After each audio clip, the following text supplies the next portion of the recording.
अस्सलाम वालेकुम रहमतुल्लाह। My name is doctor Shahzeb Bukhari और आज मैं एक बहुत ही इम्पोर्टेंट टॉपिक आपके साथ शेयर करना चाहूँगा। That is about health effects जो हीट की वजह से हेल्थ पे हो सकते हैं। तो इसमें बहुत सारी चीज़ें आती हैं और एक बहुत ही इम्पोर्टेंट चीज़ है जो है हीट स्ट्रोक, जिसके बारे में जो है आज हम बात करेंगे।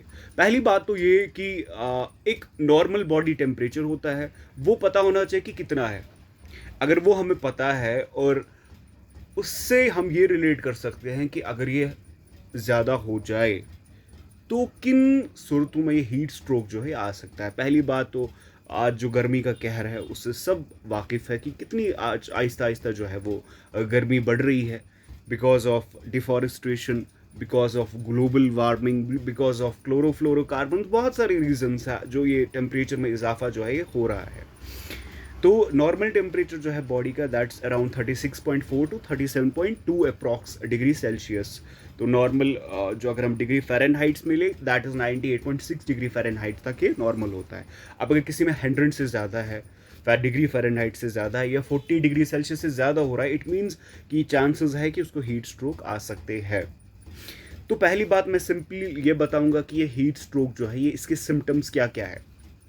हीट स्ट्रोक के सिम्टम ये है कि इफ़ कोई अगर बैठा है, बहुत ज़्यादा धूप बाहर है, वो निकल गया और सडनली उस पेशेंट को ये लग रहा है, उस इंसान को ये लग रहा है कि मुझे चक्कर आ रहे हैं, मुझे लाइट है, जो ये है मतलब लाइट हेडेक हो रहा है, ये डिसओरिएंटेशन हो रही है कि मेरी जो ज़बान है मेरी बॉडी लैंग्वेज से जो है मैच मैच नहीं कर रही है, दैट इज़ डिसओरिएंटेशन। उसको काफ़ी फटीग लग रहा है, उसको मसल क्रैम्प्स जो है बहुत ज़्यादा लग रहे हैं, loss of sweating that is also a sign of heat stroke. या उसको ऐसा लग रहा है मतलब कि वो अभी बेहोश हो जाएगा, बेहोश हो भी जाता है, इवन कोमा। तो ऐसी जो कुछ सिम्टम्स हैं वो हीट स्ट्रोक के सिम्टम्स हैं और उस दौरान आपको पहले तो कुछ मेजर्स लेने हैं। अगर आपसे नहीं हो रहा है तो आपको डायरेक्ट उसको हॉस्पिटल लेना है, because it's a serious medical emergency जो कि जल्द से जल्द इंसान को टैकल करनी है। अब ये तो बात ही हेल्थ जो सिम्टम्स है हीट स्ट्रोक के वो क्या है। अब हम बात करेंगे कि इससे बचा कैसे जाए, कि अपने आप को हम कैसे महफूज रखें। पहली बात तो ये है कि 12 से लेके 3 बजे तक हमें ज़्यादा बाहर जाना अवॉइड करना है। अगर कहीं हमें अब जाना भी पड़ जाए किसी मजबूरी पे, ये बात रखें कि अपने साथ हमेशा जो वाटर बोतल है वो साथ रखें। आप जो अपने क्लोथ्स है वो कॉटन के क्लोथ्स रखिए और थोड़े लूज़ क्लोथ्स पहना करिए, ज़्यादा टाइट नहीं कि जिसमें आपको एक्सपोजर हो जाए।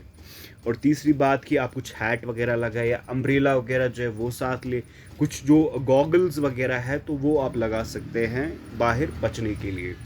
और अगर आप घर में बैठे हैं तो आप फ़ैन वगैरह जो है वो चालू रखिए, ठीक है।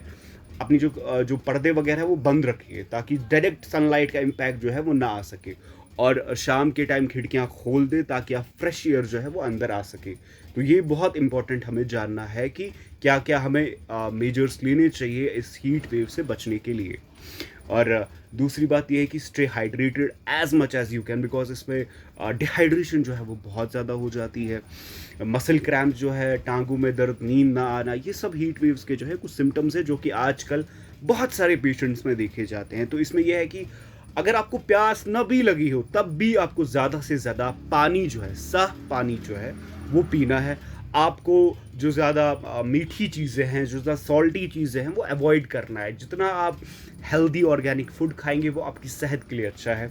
आप जैसे कि आप ज़्यादा कुकम्बर लीजिए सैलड में, ठीक है। आप ज़्यादा ऑरेंज लीजिए, आप एप्पल्स लीजिए, आप ज़्यादा से ज़्यादा फ्रेश जो फ्रूट जूसेस है वो लीजिए। तो इससे ये क्या हो जाएगा कि आपकी बॉडी का इम्यून सिस्टम और आप जो है वो हाइड्रेटेड ज़्यादा रहेंगे। तो ये कुछ चीज़ें जो थी जो मैं आपके साथ शेयर मुझे लगा कि मुझे शेयर करनी चाहिए। और इस वीडियो को ज़्यादा से ज़्यादा शेयर कीजिए ताकि ये मैसेज जो है वो दूसरों तक पहुँचे। तो ये यही मेरी गुजारिश है कि अपने आप को हाइड्रेटेड रखिए और ज़्यादा से ज़्यादा डायरेक्ट कांटेक्ट ना करिए सनलाइट में। और अगर आपको कुछ ऐसे सिम्टम्स लग रहे हैं तो कॉल इमरजेंसी। इमरजेंसी नंबर्स होते हैं 108 की क्रिटिकल केयर, या आप डायरेक्ट हॉस्पिटल जो नज़दीकी है वहाँ जाइए। तो बाकी अल्लाह हाफ़िज़।